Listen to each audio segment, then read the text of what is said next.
Brought to you by Sensodyne K. बस back नहीं आया। SLS पैराफिन और दूध का करंट भी कौन? तो लाइफ का करंट ऑन? कुछ भी। तो ट्राई करके देख ले। Sensodyne K toothpaste for sensitive teeth. यार क्या सही मौसम हो रहा है यार। आई लव बारिश यार। हमें तो बिल्कुल नहीं पसंद बारिश। अरे पानी भर जाता है, फिर मच्छर होने लगते हैं। मेरी बगल वाली फैमिली के साथ पता है क्या हुआ? पूरी फैमिली को डेंगू हो गया है। और हर साल का ये सीन है, इस बार की कोई नई बात थोड़ी है। इस बार देखो बारिश शुरू हो गई है और डेंगू के मामले भी बढ़ने लगे हैं। डेंगू नहीं, डेंगी होता है। डेंगू होता है। डेंगी होता है। डेंगू होता है। डेंगी होता है। डेंगू। अदिति, वैसे तो तरुण सही कह रहा है, बोला डेंगी ही जाता है। अमेरिकन इंग्लिश में डेंगे भी बोलते हैं, पर आप चाहे इसे डेंगी बोले या डेंगू। असल मुद्दा यह है कि बारिश का मौसम आते ही इसके मामले फिर से बढ़ने लगते हैं। अब इस बार एक नई बात पता चली। डेंगी का असर दिमाग और पूरे नर्वस सिस्टम पर पड़ता है। इसके बारे में डॉक्टर साहब से पूछेंगे, पर उससे पहले ये समझ लेते हैं कि आखिर हर साल बारिश के मौसम में ही क्यों डेंगी फैलने लगता है। अगर डेंगी हो जाए तो शरीर में क्या होता है, और सबसे ज़रूरी बात, डेंगी से बचे कैसे, सुनिए। बारिश होते ही जगह जगह पानी एकत्र होने लगता है, जिसकी वजह से पानी के छोटे छोटे पूल्स बन जाते हैं। इन पूल्स में मच्छर ब्रीड करने लगते हैं और एडिस एजिप्टाई नाम का मच्छर और एडिस एल्बोपिक्टस नाम के मच्छर, जो खासकर इस मौसम में बढ़ जाते हैं, वो एक आर्बो वायरस, डेंगी वायरस के कैरियर होते हैं, जो लोगों को काट काट के इस वायरस को पर्सन टू पर्सन फैलाते हैं।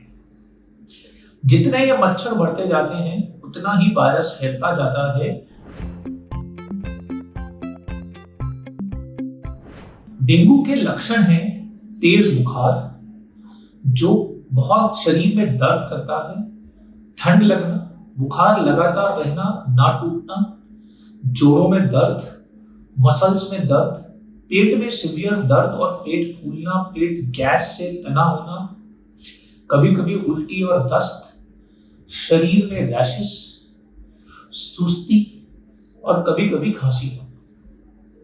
ये लक्षण धीरे धीरे पहले 3 से 5 दिन बढ़ते हैं, फिर 5वें दिन रैशेस आने लगते हैं। जो प्लेटलेट गिरते हैं, जिसकी वजह से हेमरेज या खून की लीकेज होती है, वो शुरू में नहीं गिरते हैं, पर जब वायरस का फेज खत्म होने लगता है और उसकी इम्यून मैनिफेस्टेशन चालू होती है, तो धीरे धीरे प्लेटलेट गिरने लगते हैं। कभी कभी प्लेटलेट बुखार खत्म होने के बाद भी गिरते रह सकते हैं।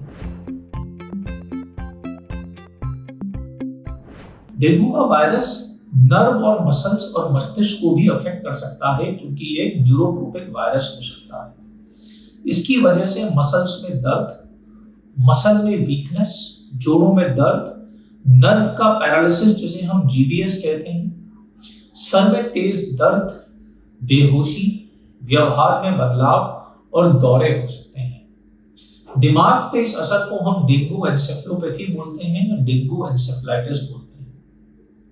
प्लेटलेट कम होने की वजह से ब्रेन में हेमरेज हो सकता है, जिसकी वजह से सर दर्द, उल्टी, बेहोशी, पैरालिसिस और दौरा भी आ सकता है।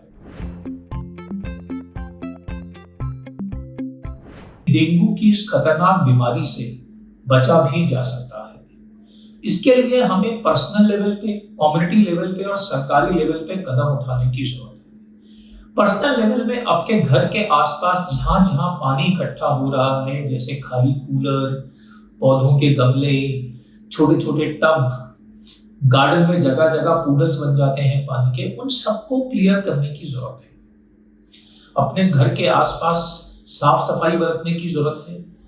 बच्चों को खासकर मॉस्किटो रेपेलेंट लगाने की जरूरत है। अपनी बॉडी को अच्छे से कवर रखने की जरूरत है, ताकि मच्छर को काटने की जगह ना मिले। डेंगू का मच्छर खासकर दिन में काटता है, इसलिए सोते समय मच्छरदानी का उपयोग हम लोग कर सकते हैं। इसके अलावा अपने आप को हाइड्रेटेड रखना है, शरीर में पानी की कमी नहीं होने देनी, क्योंकि ये वायरस बॉडी में पानी की कमी कर देता है।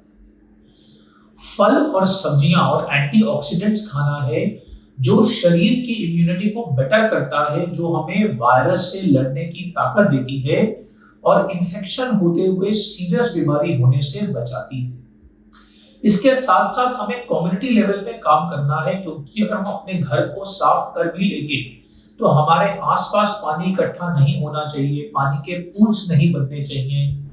बारिश का मौसम है, इस मौसम में मज़े लीजिए, एंजॉय करिए, बस साफ सफाई का ध्यान रखिए, डेंगू से बचे रहेंगे। अब बढ़ते हैं सेहत के अगले सेगमेंट की तरफ, तन की बात।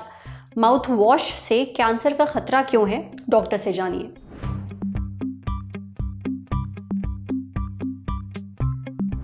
अगर आप मुंह की सफाई के लिए माउथ वॉश का इस्तेमाल करते हैं तो थोड़ा सतर्क हो जाइए।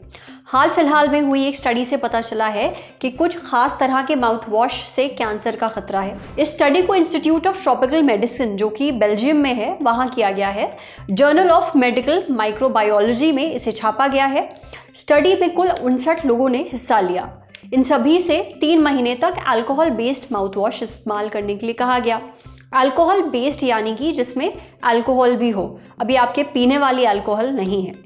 माउथ वॉश इस्तेमाल करने के कुछ समय बाद इनकी जांच हुई। पता चला कि सभी लोगों के मुंह में 2 बैक्टीरिया बहुत ज्यादा बढ़ गए थे। पहला था फ्यूसोबैक्टीरियम न्यूक्लियाटम, दूसरा था स्ट्रेप्टोकोकस एंजीनोसिस। ये दोनों ही कैंसर फैलाने वाले माने जाते हैं। देखिए, आमतौर पर मार्केट में 2 तरह के माउथ वॉश हैं, एक जिसमें अल्कोहल डाला जाता है और दूसरे जिनमें अल्कोहल नहीं डाला जाता। अब जो अल्कोहल वाले माउथ वॉश हैं उन्हें हमारे मुंह के लिए बिल्कुल भी अच्छा नहीं माना जाता है। ऐसा क्यों? इस बारे में जानने के लिए हमने बात की डॉक्टर रमन नारंग से। डॉक्टर रमन बताते हैं कि माउथ वॉश में मौजूद अल्कोहल को कैंसर से जोड़ा जाता है और इसके पीछे कई वजह भी हैं। दरअसल अल्कोहल हमारी ओरल कैविटी यानी एक तरह से मुंह के अंदर जो अंदरूनी परत है उसको नष्ट कर देता है। मुंह में जो भी अच्छे बैक्टीरिया होते हैं उन्हें ख़त्म कर देता है। इससे हमारा मुंह बुरे बैक्टीरिया और हानिकारक केमिकल्स के निशाने पर आ जाता है। माउथ वॉश में मौजूद अल्कोहल सीधे शरीर में जाता है और वहां जाकर वो टूटकर एसिटाल्डिहाइड में बदल जाता है। एसिटाल्डिहाइड कैंसर फैलाता है और ये हमारे डीएनए को भी नुकसान पहुंचाता है और फिर हमारे सेल्स को उनकी मरम्मत भी नहीं करने देता। इसके अलावा ये हमारे ओरल माइक्रोबायोम को भी नुकसान पहुंचाता है। माइक्रोबायोम यानी कि मुंह में पाए जाने वाले छोटे छोटे जीव जो खुली आंखों से दिखाई नहीं देते हैं, ये मुंह की हेल्थ बनाए रखते हैं। जब इनको नुकसान पहुंचता है तो कैंसर के सेल्स को फैलने का मौका मिल जाता है। जो लोग खूब शराब पीते हैं और फिर मुंह की बदबू मिटाने के लिए अल्कोहल बेस्ड माउथ वॉश का इस्तेमाल करते हैं, उन्हें तो और ख़ास तौर पर इसका खतरा है। दरअसल अल्कोहल से एस्ट्रोजन और इंसुलिन जैसे हार्मोन्स का स्तर बहुत बढ़ जाता है। इससे हमारी कोशिकाएं बार बार बढ़ने लगती हैं, जिससे कैंसर का रिस्क भी बढ़ जाता है। डॉक्टर अमन आगे बताते हैं कि माउथ वॉश से कुल्ला इसलिए भी नहीं करना चाहिए क्योंकि इससे मुंह में सूखापन हो सकता है। इससे हमारी लार बनाने वाली ग्रंथियां पर्याप्त लार बनाना बंद कर देती हैं। इससे जीभ और मुंह सूखने लगते हैं। कई बार मुंह में जलन होने लगती है, अल्सर का खतरा रहता है, दांतों में दाग पड़ने लग सकते हैं। देखिए, बाजार में अल्कोहल फ्री माउथ वॉश भी मिलते हैं, आप चाहें तो उनका इस्तेमाल कर सकते हैं। समझे।